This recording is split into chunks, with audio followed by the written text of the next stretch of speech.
নমস্কার। রোজ রোজ শুনি ভগবানের বাণী, এই সমবেত অনুধ্যানে আপনাদের স্বাগত জানাই। স্বামী অদ্ভুতানন্দ মহারাজ মাঘী পূর্ণিমার পবিত্র তিথিতে জন্মগ্রহণ করেছিলেন। আমরা তাকে স্মরণ মনন করব। মা বলতেন লাটুর সব কিছুই অদ্ভুত, আর লাটু মহারাজ মায়ের ঐশী সত্তা সম্পর্কে সচেতন ছিলেন। তিনি বলতেন মা ঠাকুরন করে হুজুক করলে কি হবে? মা ঠাকুরনকে বুঝতে গেলে সাধনা করতে হবে। কে তাকে বুঝেছিলেন? বুঝেছিলেন শুধু ঠাকুর আর কিছুটা নরেন ভাই। আমরা ফিরে যাচ্ছি সেই দক্ষিণেশ্বরের দিব্য পটভূমিতে। মা তখন বাস্তবিকই বিন্দুবাসিনী।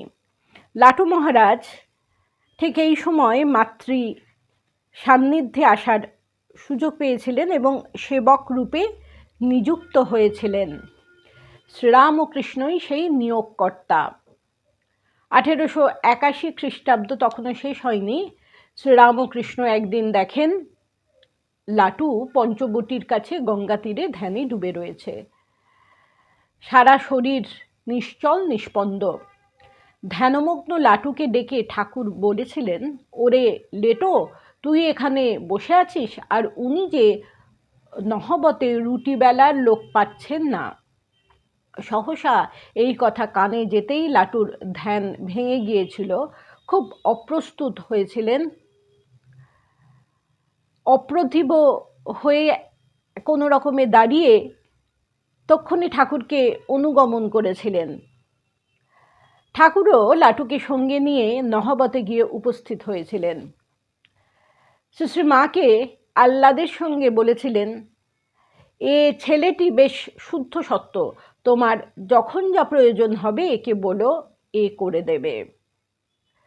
তা ঠাকুরই নিয়োগকর্তা, তিনি মাকে গিয়ে বলেছিলেন যে ছেলেটি শুদ্ধ সত্য, তোমার কাজে সাহায্য করবে।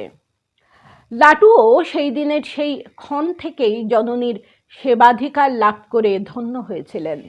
উত্তর জীবনে সেই স্মৃতি তাকে কীরকম উদ্দীপনা দিত তা তার বিভিন্ন উক্তি থেকে বোঝা যায়। যেমন কাশীতে এক ভক্ত তাকে বলেছিলেন যে আপনি তো মায়ের সেবা করার সুযোগ পেয়েছেন। তার উত্তরে লাটু মহারাজ বলেছিলেন, দেখো মা কত কষ্টে না দিন কাটিয়েছেন, সামান্য এইটুকু ঘরে তিনি কতদিন ছিলেন কেউ জানতেই পারত না। কখন যে গঙ্গা স্নানে যেতেন কেউ টের পেত না। মায়ের কত বৈরাগ্য আমি তো দেখেছি, আর দয়ার কোনো তুলনা নেই। আমার খুব ভাগ্য যে শ্রীরামকৃষ্ণ আমাকে মায়ের কাছে নিয়ে গিয়েছিলেন। মায়ের কৃপায় আমার জীবন সার্থক হয়ে গেছে। আমি আর তার কি সেবা করেছি, তিনি আমাকে ভালোবাসা দিয়ে বেঁধেছেন। আমাদের কাছ থেকে তো তিনি কখনো কিছু আশা করেননি। তার দয়ায় আমরা তাকে পেয়েছি। সেই দক্ষিণেশ্বরের সময় থেকেই শ্রী শ্রী মা ও লাটুর মধ্যে একটা অপার্থিব সম্বন্ধ গড়ে উঠেছিল। জননী ও শিশুর অলৌকিক স্নেহ সম্পর্ক প্রতিষ্ঠা লাভ করেছিল। ভাবলে অবাক লাগে, জগৎ ব্রহ্মাণ্ডের কেউই যখন কিছুই জানেন না, একটি নিরক্ষর বালক কিন্তু তখন থেকেই মাতৃমহিমাতে বিভোর। লাটু শ্রী শ্রী মাকে সেবা করতেন নিছক একটি কর্মরূপে নয়, পরন্তু তিনি মাকে দেখতেন নিজের গর্ভধারিণী রূপে এবং জগন্মাতা রূপে। তাই অবোধ সন্তান মায়ের কাছে যেমন মান অভিমান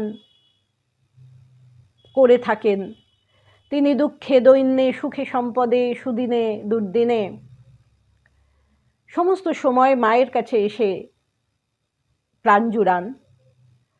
আমরা লাটু মহারাজকে ঠিক সেইভাবে দেখি। তিনি শ্রী শ্রী মায়ের চরণ প্রান্তে এসেছেন সান্ত্বনা, সহানুভূতি, আনন্দ ও তৃপ্তির জন্যে। দক্ষিণেশ্বরে শুধু নয়, শ্যামপুকুরে, কাশীপুরে এবং তারপরে লাটু মহারাজ বারবার মায়ের পাশে ছায়ার মতো ছিলেন। তীর্থেও গেছেন তিনি একান্ত সেবক রূপে। লাটু মহারাজ তার উপাস্যা জননীর সান্নিধ্যে এসে অপরূপ মাধুর্যমণ্ডিত হয়েছিলেন। এমন অদ্ভুত চরিত্র সন্তানের সেবার পটভূমিতে মাতৃ আলেখ্যখানি আশ্চর্য দীপ্তিময়ী হয়ে উঠেছিল। উত্তর জীবনে লাটু মহারাজ কত কথাই না বলতেন, সব কথার ফাঁকে ফাঁকে কিন্তু তার অনুপম মাতৃ অনুধান লক্ষণীয় ছিল।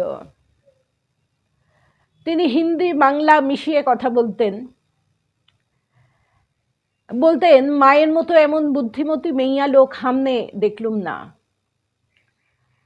ঠাকুরের সেবা করতে করতে আমাদের মধ্যে কেউ হতাশ হয়ে পড়লে শ্রী মাতা বুঝতে পারতেন, যোগিন ভাইকে দিয়ে বলে পাঠাতেন, ওকে হতাশ হতে মানা করো, তার শরীর তো আজকাল একটু ভালো রয়েছে, এখন তো ঘায়ের মুখ বাহিরের দিকে হয়েছে।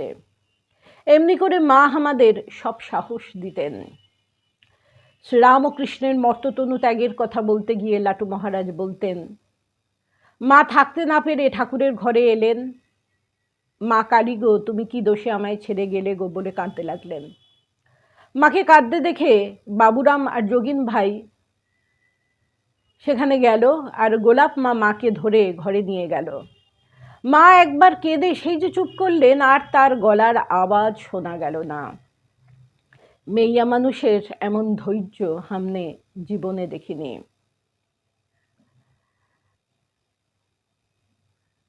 এই স্মৃতিচারণার অবসরে একটি ঘটনা আমাদের স্মরণযোগ্য, যে শ্রীরামকৃষ্ণের মায়া তনুখানি অগ্নিতে আহুতি দানের জন্যে পুষ্প চন্দনাদিতে চর্চিত করে কাশীপুর মহাশ্মশানে নিয়ে যাওয়া হচ্ছে।